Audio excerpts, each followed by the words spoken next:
Hi friends, எல்லாம் எப்படி இருக்கீங்க? சின்னதாக ஒரு பிஸ்னஸ் தொடங்க போகிறேங்க. அதனால தான் என்னால் கண்டினியூஸாக வீடியோஸ் அப்லோட் பண்ண முடியல. நெக்ஸ்ட் வீடியோவில் நான் என்ன பிஸ்னஸ் தொடங்க போகிறேன், அதை எப்படி கொண்டு போகிறேன் அப்படின்னு சொல்லிட்டு உங்களுக்கு ஷேர் பண்ணுறேன்.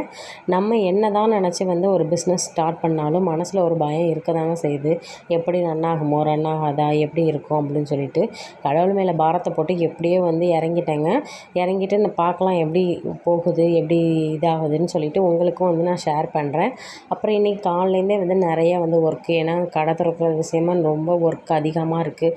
அங்கே நிறைய ஒர்க்கு, அடுத்தடுத்த இடத்துக்கு போக வேண்டியது இருக்குது. போகிறதும் இல்லாமல் பல்காக அமௌண்ட்டு வச்சுக்க வேண்டியதாக இருக்குது. எந்த பிஸ்னஸாக இருந்தாலுமே இப்போ அமௌண்ட்டு நம்ம கையில் இருக்கணுங்க. அதுதான் நான் இப்போ வரைக்கும் என்னோடய அனுபவத்தில் சொல்கிறேன். சட்டியை பார்த்துட்டு எல்லோரும் கழுவி ஊற்றாதீங்க. ஏன்னா இது தக்காளி வெங்காயம் வதக்கின சட்னி தான். அதனால் இப்படி இருக்குது இந்த சட்டி. எல்லோரும் கருப்பாக இருக்குது சட்டி அப்படின்னு சொல்லிட்டு நினைக்காதீங்க. தக்காளி வெங்காயம் வதக்கினதுலேயே நான் தேங்காய் சட்னியும் வச்சுட்டேன். இன்றைக்கி எங்கள் வீட்டில் நைட் டின்னர் என்னென்னு பார்த்தீங்கன்னா இட்லியும் தேங்காய் சட்னி தான். எனக்கு தேங்காய் சட்னி தான் பிடிக்கும், என் வீட்டுக்காருக்கு தக்காளி சட்னி தான் பிடிக்கும். அதனால் எப்போயுமே 2 வகை சட்னி வீட்டில் அரைச்சே ஆகணும். அதே மாதிரி தான் காலையிலேருந்தே நிறையா எல்லாமே நல்லா சூப்பராக போயிட்டுருக்குங்க கடை ஒர்க்லாம். நான் என்ன கடை அப்படின்னு சொல்லிட்டு நான் கண்டிப்பாக நெக்ஸ்ட் வீடியோவில் சொல்கிறேன். நீங்கள் ஏதாவது பிஸ்னஸ் ஸ்டார்ட் பண்ணணும் அப்படின்னு சொல்லி பார்த்தீங்கன்னா நீங்கள் உடனே ஸ்டார்ட் பண்ணிடுங்க.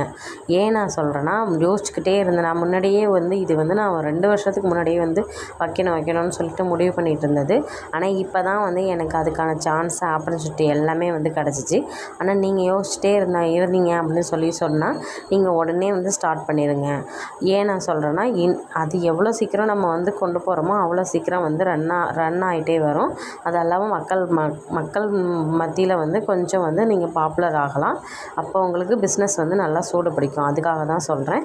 இன்றைக்கி எங்கள் வீட்டில் டின்னர் சூப்பராக முடிஞ்சிச்சு. உங்கள் வீட்டில் என்னெல்லாம் டின்னர், நீங்கள் என்னெல்லாம் பிஸ்னஸ் ஸ்டார்ட் பண்ண போகிறீங்க அப்படின்னு சொல்லிட்டு கமெண்ட் பண்ணுங்கள். வீடியோ பிடிச்சிருந்தால் லைக் பண்ணுங்கள், ஷேர் பண்ணுங்கள், மறக்காமல் சப்ஸ்கிரைப் பண்ணுங்கள். டாட்டா, பாய்.